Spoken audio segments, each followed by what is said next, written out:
मणिपुर में 4 मई को भीड़ ने 2 महिलाओं को निर्वस्त्र कर सड़क पर घुमाया। इसका वीडियो 19 जुलाई को सामने आया। उसके बाद से राज्य में हिंसा बढ़ सी गई है।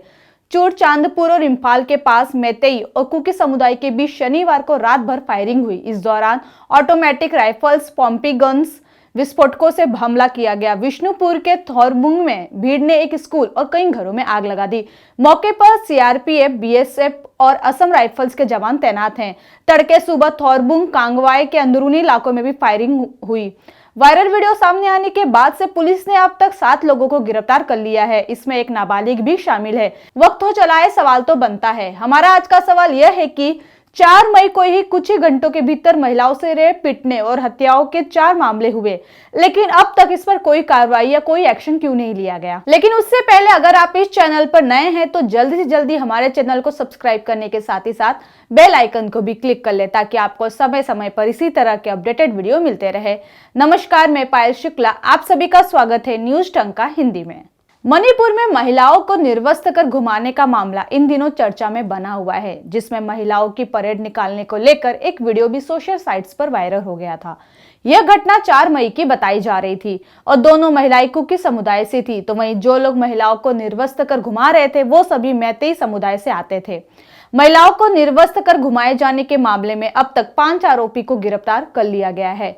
21 जुलाई को गिरफ्तार किए गए 4 आरोपियों की कोर्ट में पेशी भी हुई थी। उन्हें 11 दिन की पुलिस कस्टडी में भेज दिया गया है। वहीं 4 मई को एक और घटना घटी, जहां 2 अन्य लड़कियों का रेप कर उनकी हत्या कर दी गई। ये घटना कांगपोकपी जिले के कोनुंग ममांग इलाके में हुई थी। यह जगह दूसरे घटनास्थल से 40 किलोमीटर दूर है। एक लड़की की उम्र 21 और दूसरी की 24 साल थी। दोनों गैराज में काम करती थी। उस दिन भीड़ में महिलाएं भी आई थी। उन महिलाओं ने ही भीड़ में मौजूद मर्दों से उनका रेप करने के लिए कहा था। इस घटना में 100 से 200 लोगों के मौजूद होने का भी जिक्र है। ये मामला फिलहाल पोरमपेट पुलिस स्टेशन को ट्रांसफर कर दिया गया है। पुलिस को अब तक पीड़ितों के शव नहीं मिले हैं। तो वहीं मणिपुर पुलिस ने बताया कि इस मामले में अभी तक फिलहाल कोई भी गिरफ्तारी नहीं हुई है। मणिपुर हिंसा की आग में जल रहा है। आज भी मणिपुर में 2 समुदाय मैतेई और कुकी के बीच हिंसक झड़प दिखाई दे रही है। मणिपुर भारत के पूर्वोत्तर में स्थित राज्य है। भारत के पूर्वोत्तर के राज्यों को 7 सिस्टर्स या 7 बहनें भी कहा जाता है।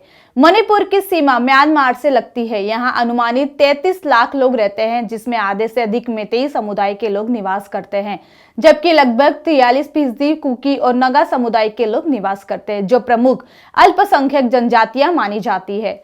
मणिपुर में इस साल 2 समुदाय बहुसंख्यक मैतेई और अल्पसंख्यक कुकी के बीच हिंसक झड़प देखने को मिली। हिंसा को रोकने के लिए सेना, अर्धसैनिक बलों और पुलिस के संघर्ष के कारण 60,000 से अधिक लोगों को अपने घरों में ही दूसरी जगहों पर जाने के लिए मजबूर होना पड़ रहा है।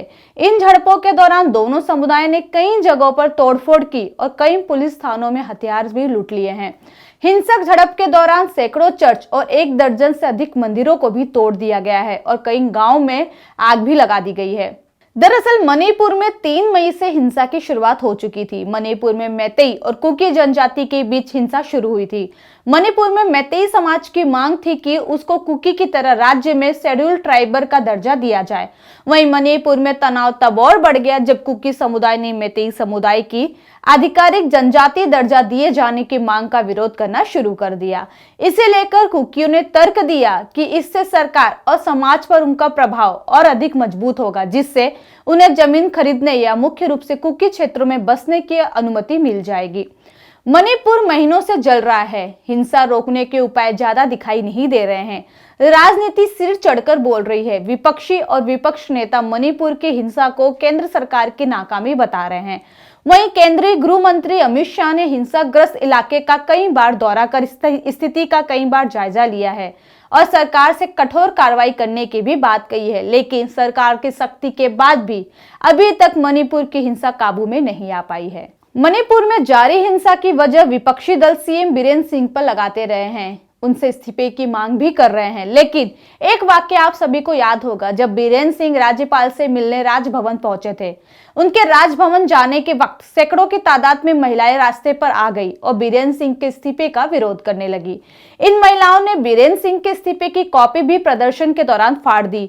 वे कह रही थी कि बीरेन सिंह इस्तीफा मत दो, हिंसा फैलाने वालों के खिलाफ कार्रवाई करो। वहीं मणिपुर के मैतेई और कुकी समुदाय के बीच हो रहे टकराव की स्थिति के बीच अब सरकार ने नई योजना बनाई है। बीरेन सरकार अब मिजोरम से मैतेई समुदाय के लोगों को एयरलिफ्ट करने की तैयारी में जुटी है।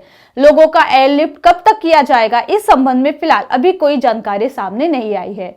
तो वहीं संसद में फिलहाल मणिपुर को लेकर संग्राम जारी है। विपक्षी मणिपुर मामले पर चर्चा की मांग कर रहे हैं, तो वहीं सरकार भी चर्चा को तैयार है। बावजूद इसके सहमति अब तक नहीं बन पाई है।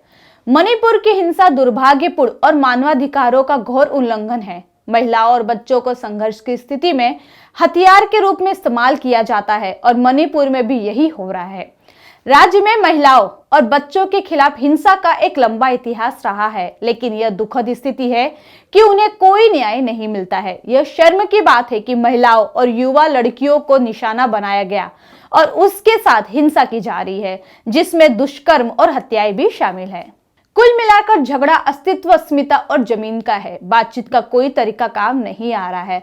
शांति कहीं खोसी गई है। कोई किसी को सुनने को तैयार नहीं है। चूंकि पूरा का पूरा समाज ही आंदोलित है, इसलिए किसी तरह की सख्ती भी कारगर साबित नहीं हो रही है। हालांकि देखना जरूरी है कि ऐसी स्थिति में अब राज्य सरकार और केंद्र सरकार क्या कदम उठाती है, जिससे मणिपुर में शांति बहाल हो सके। मणिपुर में हो रही हिंसा को लेकर आपकी अपनी राय क्या है, हमें कमेंट सेक्शन में जरूर बताएं। साथ ही हमारे चैनल को ज्यादा से ज्यादा लाइक, शेयर और सब्सक्राइब करें। जल्दी इसी तरह के इंटरेस्टिंग वीडियो के साथ में पुनः उपस्थित होंगी। तब तक के लिए मुझे दीजिए इजाजत। जय हिंद, वंदे मातरम।